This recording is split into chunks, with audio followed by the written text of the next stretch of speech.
कि श्रवण कौशल यानी कान से सुनना। श्रवण से तात्पर्य है सुनना। अब यह सुनने की क्रिया बचपन से लेकर मृत्यु तक पूरे जीवन पर्यंत चलती रहती है। खास करके परिवार में बच्चा जन्म लेते ही आवाज सुनता है, धीरे धीरे बढ़ते जाता है, वैसे माता पिता बहन परिवार के सदस्यों की बातें सुनता है, तुतलाती भाषा में बाद में बोलने का प्रयास करता है। यानी बोलने से पहले श्रवण की प्रक्रिया महत्वपूर्ण है कर्मेंद्रियों द्वारा। अब मनुष्य सुनने की ये जो प्रक्रिया है कानों से करता है और बचपन से ये प्रक्रिया चलती है। इस सृष्टि में सुनने की यहां से ज्यादा है, किसी को कम है और किसी को नहीं के बराबर होती है। अब किसी को नहीं के बराबर से तात्पर्य है जो गूंगे लोग हैं या जो सुन नहीं सकते, बिल्कुल सुन नहीं सकते। और दूसरे कम मतलब कैसे पहचानना? अगर कोई किसी वक्ता या किसी व्यक्ति के मंतव्य को सुन रहा है तो सुनते समय अब फिर से एक बार कहो, पुनः एक दशंगा फिर से एक बार कहो, यह जब बताया जाता है तब उसकी सुनने की पावर क्षमता कम होती है, ऐसा माना जाता है।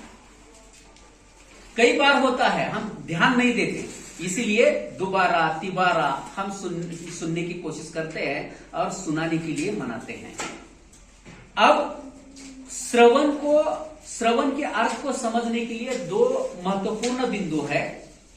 एक है अंतर्बोध की शक्ति को पहचानना और दूसरा बिंदु है अर्थ ग्रहण। ये दो बातें आवश्यक है श्रवण के लिए। अब अंतर्बोध शक्ति का ज्ञान हमें आवश्यक है। यह शक्ति क्या करती है? यह शक्ति मनुष्य को शब्द का अर्थ समझने में सहायता करती है। अंतर्बोध यानी मन में जब हम सुनते हैं तो सुने हुए शब्दों का अर्थ ग्रहण करने की सहायता यह अंतर्बोध शक्ति करती है। क्योंकि एक ही अर्थ वाले विविध भाषा के अंदर अलग अलग शब्द होते हैं जो कि एक ही अर्थ देते हैं। अब मराठी में एक शब्द है, वही हिंदी में होता है और वही अंग्रेजी में, लेकिन अर्थ एक ही होता है। तीन भाषाओं का उदाहरण मैं दे रहा हूं, हिंदी मराठी अंग्रेजी, तीनों में एक ही शब्द के अलग अलग अर्थ होते हैं। तो यह अर्थ बोध करने का कार्य हमें अंतर्बोध शक्ति द्वारा होता है। उदाहरण के रूप में अब मराठी में दवाखाना कहेंगे तो हिंदी में क्या कहेंगे? अस्पताल, और अंग्रेजी में उसको हॉस्पिटल। यानी शब्द तीन अलग अलग है लेकिन अर्थ एक है। यह अर्थ भिन्नता एक होते हुए भी शब्दों के, इसका बोध हमें अंतर्बोध शक्ति द्वारा होता है। दूसरा उदाहरण दे सकते हैं कि भ्रमण ध्वनि मराठी में है, हिंदी में दूरभाष्य है और अंग्रेजी में मोबाइल है।